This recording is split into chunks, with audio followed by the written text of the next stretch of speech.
আমরা এখন আছি তাবাকশিতে।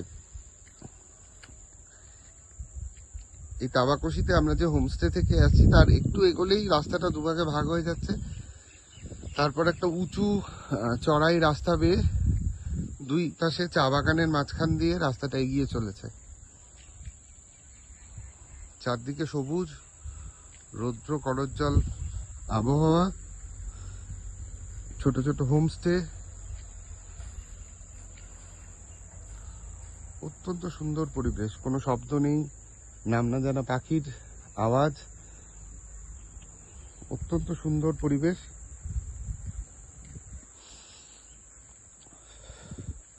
ছোট ছোট গাছপালা,